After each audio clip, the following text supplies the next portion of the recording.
آغاز کریں گے اس خبر کے ساتھ۔ وفاقی حکومت نے اسپیشل اکنامک زون ترمیمی آرڈیننس واپس لے لیا ہے، اور ابھی آپ کو خبر دیں کہ انڈونیشیا نے پاکستان کے ساتھ دفاعی تعلقات مزید بڑھانے کی خواہش ظاہر کر دی ہے۔ فیلڈ مارشل سید عاصم منیر سے انڈونیشیا کے وزیر دفاع کی ملاقات میں دو طرفہ دفاعی تعاون بڑھانے کے لیے شعبوں کی تلاش پر تبادلہ خیال کیا گیا۔ ISPR کے مطابق فیلڈ مارشل نے انڈونیشیا کے ساتھ پائیدار دفاعی تعلقات بڑھانے کے عزم کا اعادہ کیا۔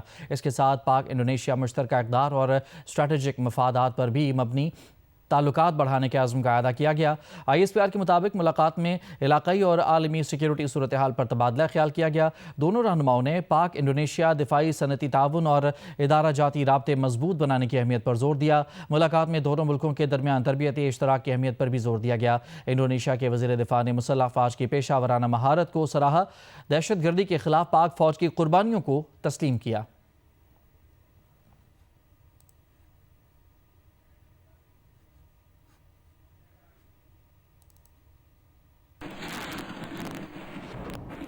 صومالیہ نے متحدہ عرب امارات کے ساتھ تمام معاہدے منسوخ کر دیے ہیں۔ عرب میڈیا کے مطابق صومالی کابینہ نے کہا ہے کہ متحدہ عرب امارات صومالیہ کی وحدت، خود مختاری اور سالمیت کے خلاف سرگرمیوں میں ملوث ہے۔ صومالی کابینہ کے مطابق متحدہ عرب امارات کی مداخلت اور سرگرمیاں آزاد اور خود مختار ملک کے لیے خطرہ اور دیگر ممالک کی خود مختاری کے احترام کے اصولوں کی خلاف ورزی ہیں۔ صومالی کابینہ کا کہنا ہے کہ صومالیہ کے پاس متحدہ عرب امارات کی اپنے ملک میں مبینہ مداخلت اور سرگرمیوں کے حوالے سے ٹھوس ثبوت موجود ہیں۔ صومالی کابینہ نے امارات کے ساتھ تمام سیکیورٹی اور دفاعی تعاون کے معاہدوں کو منسوخ کر دیا ہے۔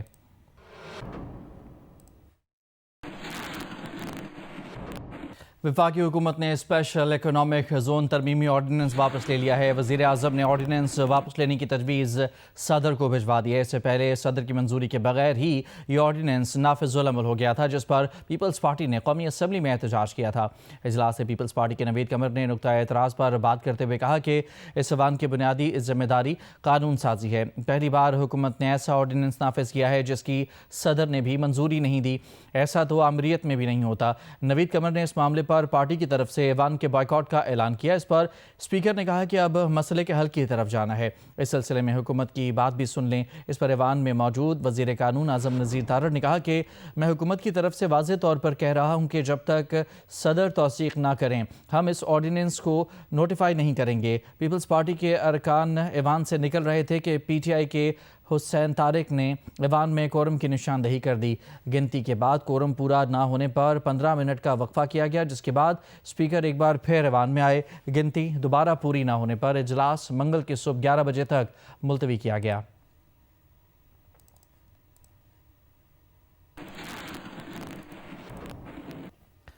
وفاقی حکومت نے اسپیشل اکنامک زون ترمیمی آرڈیننس واپس لے لیا ہے۔ وزیر اعظم نے آرڈیننس واپس لینے کی تجویز صدر کو بھجوا دی ہے۔ اس سے وزیر اعظم نے اس آرڈیننس کو منظوری کے لیے صدر کے پاس بھیجا تھا۔ صدر نے اس پر دستخط نہیں کیے، تاہم 15 روز گزرنے کے بعد یہ آرڈیننس خود نافذ العمل ہو گیا۔ اس پر پیپلز پارٹی نے قومی اسمبلی میں احتجاج کیا تھا۔